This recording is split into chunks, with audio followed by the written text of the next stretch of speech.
ಒಂಥರ almost do or die match ಆಗ್ಬಿಟ್ಟಿದೆ team ಇಂಡಿಯಾಗೆ. ಗೆದ್ರೆ ಪ್ರೋಗ್ರೆಸ್ ಆಗೋ ಸಾಧ್ಯತೆಗಳು ಜಾಸ್ತಿ ಆಗುತ್ತೆ. ಈ question first ನೋಡ್ಬಿಡೋಣ.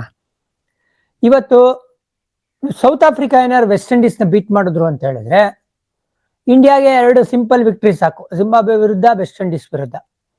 Suppose West Indies ಏನಾದ್ರು ಇವತ್ತು ಸೌತ್ ಆಫ್ರಿಕಾನ ಬೀಟ್ ಮಾಡಿದ್ರು ಅಂತ ಹೇಳಿದ್ರೆ ಅವಾಗ ಕುತ್ತಿಗೆಗೆ ಬರುತ್ತೆ, 3 ವೇ ಟೈ ಆಗೋ ಸಾಧ್ಯತೆ ಇರುತ್ತೆ. ಯಾಕಂದ್ರೆ ನಾವು ಲಾಸ್ಟ್ ಮ್ಯಾಚ್ ಆಡ್ತಾ ಇರೋದು ವೆಸ್ಟ್ ಇಂಡೀಸ್ ವಿರುದ್ಧ. ಅಸ್ಯೂಮಿಂಗ್ ನಾವು ಅವ್ರನ್ನ ಬೀಟ್ ಮಾಡ್ತೀವಿ, ಇವತ್ತು ಜಿಂಬಾಬ್ವೆನ ಬೀಟ್ ಮಾಡ್ತೀವಿ ಅಂದ್ರೆ ನಾವು 4 ಪಾಯಿಂಟ್ ಅಲ್ಲಿ ಇರ್ತೀವಿ.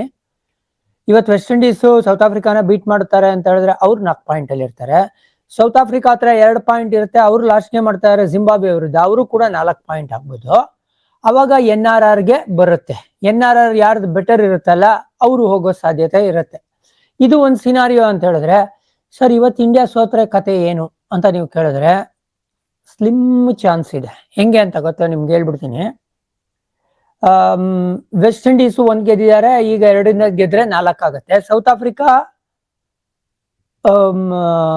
ವೆಸ್ಟ್ ಇಂಡೀಸ್ ವಿರುದ್ಧ ಸೋತ್ರು, ಸೌತ್ ಆಫ್ರಿಕಾ ಜಿಂಬಾಬ್ವೆ ವಿರುದ್ಧನೂ ಸೋಲೋ ಸಾಧ್ಯತೆಗಳಿದೆ, ಗೊತ್ತಲ್ಲ. ಬಟ್ ಅದು ಗೊತ್ತಿಲ್ಲ ನಮ್ಗೆ, ಅದು ಬಹಳ ಸ್ಲಿಮ್ ಪಾಸಿಬಿಲಿಟಿ ಆಗುತ್ತೆ. ನಾವು ವೆಸ್ಟ್ ಇಂಡೀಸ್ ನ ಅವಾಗ ಒಂದು ಬಿಗ್ ಮಾರ್ಜಿನ್ ಇಂದ ಸೋಲ್ಸಿದ್ರೆ ನಾವು 2 point, south Africa 2 point, Zimbabwe 2 point, ಅವಾಗ ನೆಟ್ ರನ್ ರೇಟ್ ಅದು ಬಹಳ ಸ್ಲಿಮ್ ಚಾನ್ಸ್ ಇರೋದು. ಬಟ್ ಸಿಂಪಲ್ ಆಗಿ ಈಕ್ವೇಶನ್ ಇಟ್ಕೋಬೇಕು ಅಥವಾ ಇವ್ರ ಹತ್ರ ಫಾರ್ಚೂನ್ಸ್ ಕಂಟ್ರೋಲ್ ಅಲ್ಲಿ ಇರಬೇಕು ಅಂದ್ರೆ ಈಗ ಎವ್ರಿ ಗೇಮು ಗೆಲ್ಬೇಕು.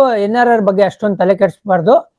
ಹೋಪ್ಫುಲಿ ಸೌತ್ ಆಫ್ರಿಕಾ ಬೀಟ್ ಮಾಡ್ತಾರೆ ಇವತ್ತು ವೆಸ್ಟ್ ಇಂಡೀಸ್ ನ ಅಂತ ಇಟ್ಕೊಳ್ಳೋಣ ಇವತ್ತು.